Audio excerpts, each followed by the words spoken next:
Hey there, how there, ho there, it's Jeff Cutter Diamond. Welcome you to yet another Cutter Top 10 video. And today we're looking at basketball. We're playing basketball. We need some basketball. Regardless of that, today we're going to be looking at some NBA lists. We're going to look at the top 10 NBA trades, best trades in this video. And next time we'll do the worst trades. Now, when I did my research, there were 4 trades that were deemed the best and the worst. So for those 4 trades, I will take it in this video. We will be talking about the best, as in the team that got the player, for the perspective of the team that got the player.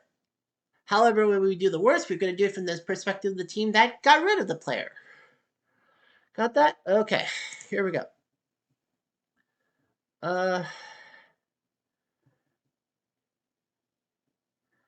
Let's see here. As I'm just trying to do some research here.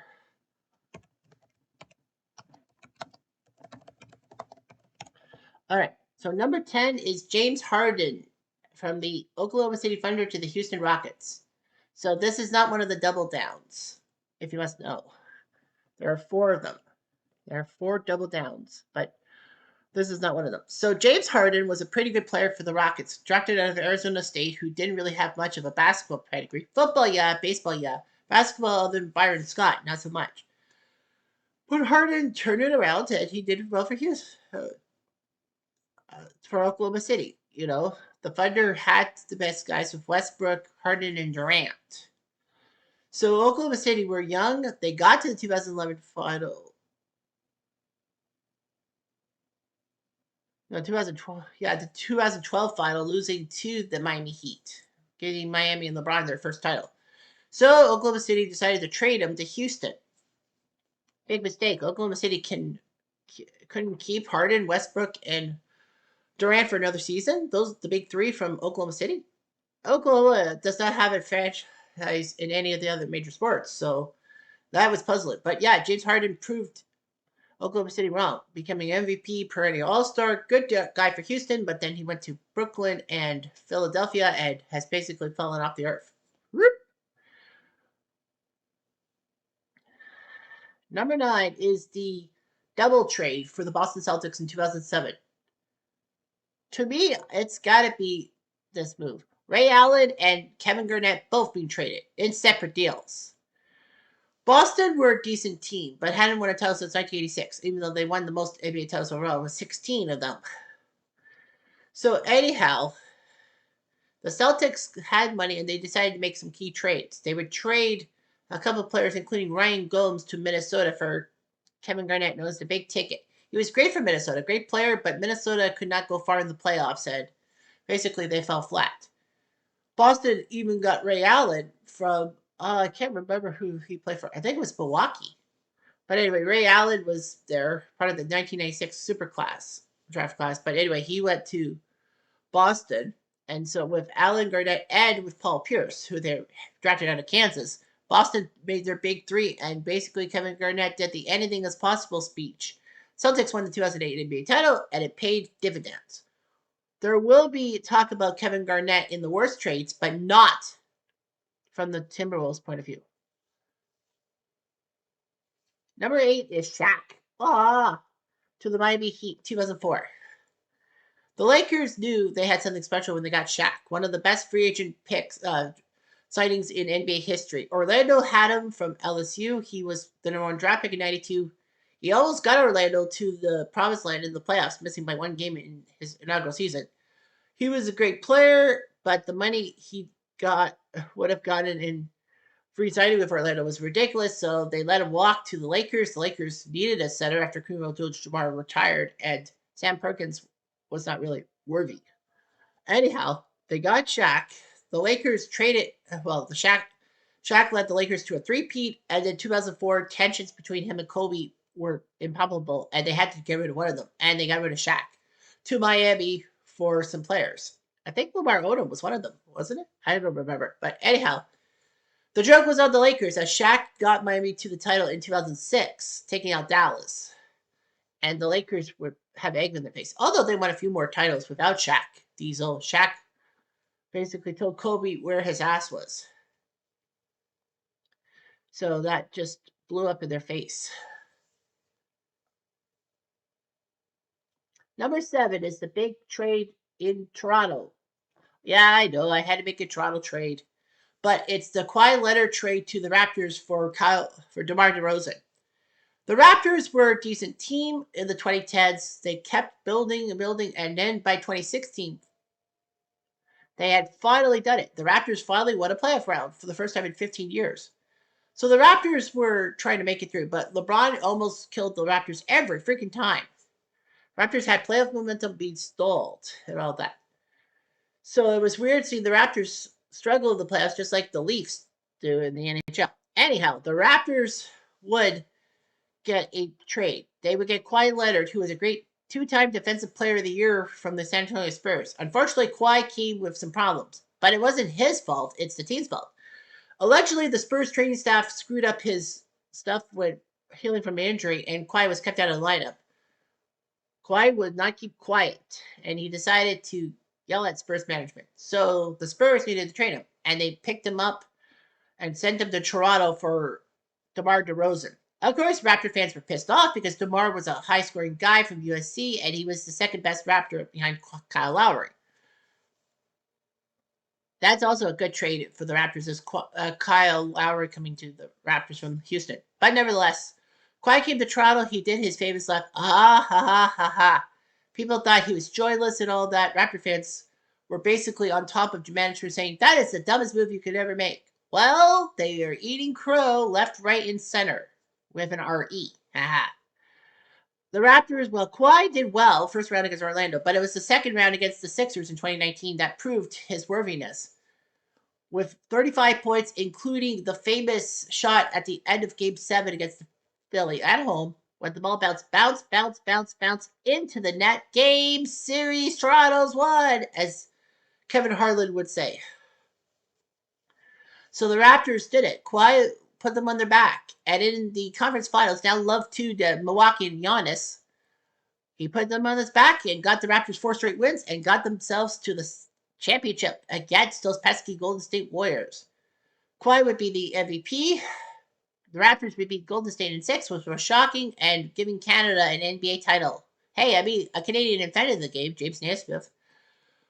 But what pissed me off more than anything was Kawhi would leave for free agency for the frickin' Clippers.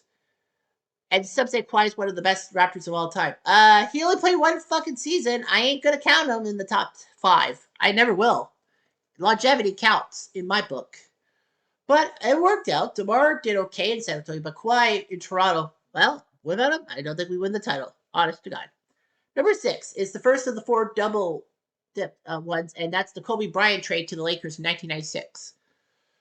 So the Lakers were decent in the mid-90s, although they could have been better. 96, the Lakers had, they were looking at the draft for their future. After all, free agency wouldn't come till July. And yeah, the Lakers and Jerry West would do their business. The 96 draft is one of the best drafts ever. 2003 will be close to it, but 96 has got to have some of the best draft picks of all time, including Allen Iverson, Marcus Camby, Ray Allen, what is his name? Stephen Marbury? Yeah, that's right. Stephen Marbury, Steve Nash, Ray from the Friends, I probably think. But no, and this guy from Charlotte, who drafted by the Charlotte Hornets, named Kobe Bryant, a high schooler. He came from a pedigree because his father, Joe Jellybean Bryant, was a great NBA player, was a decent NBA player at that, and a great player in the Italian League. So Kobe, as a teenager, would be going to Charlotte. Wrong though. Charlotte decided to trade him to the Lakers because they needed help. They got Vlade Divac and a few other players. The Lakers would put Kobe steadily into the starting lineup, and it worked. A 5-time NBA champion with the Lakers, and they trying to challenge the Celtics for most titles by a franchise.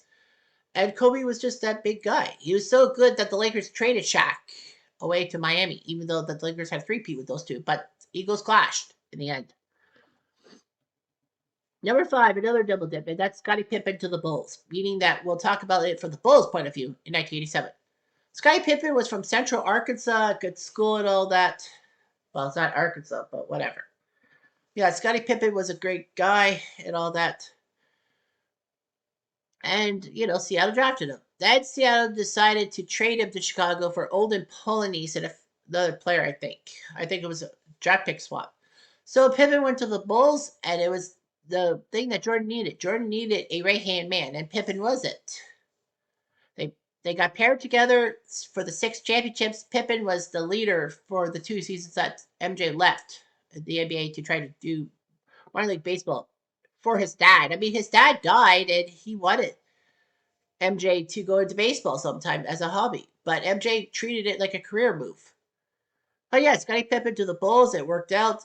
Although the Bulls would get the team in '99, trading him to Houston, it still worked. I mean, Pippen and Jordan were just two of a kind. Number 4 is the Charles Barkley trade between the Sixers and the Suns, 1992. So this was kind of an awkward move. Philadelphia got Charles Barkley from the University of Auburn, and he was a rebounding superstar. Barkley famously said, as a member of the Sixers, that he's not a role model. Well, some people are, some people aren't. Excuse me. 100 miles per hour, they say a sneeze goes. Sure. Anyway, so Barkley to the Phoenix Suns was a move. The Sixers traded him to the Suns for Jeff Hornacek. Seemed like a decent move. Hornacek was a good player for the Suns. And the Sixers traded with Charles Barkley. They thought that Barkley was kind of a cancer and all that. The joke was on them. In his first season in Phoenix, he was the MVP. Not MJ in 1993. It was Barkley. And he got the Phoenix Suns to their second NBA championship chance. 76, they went to the finals, was in the Boston. And then 17 years later, the Suns were back in the NBA championship.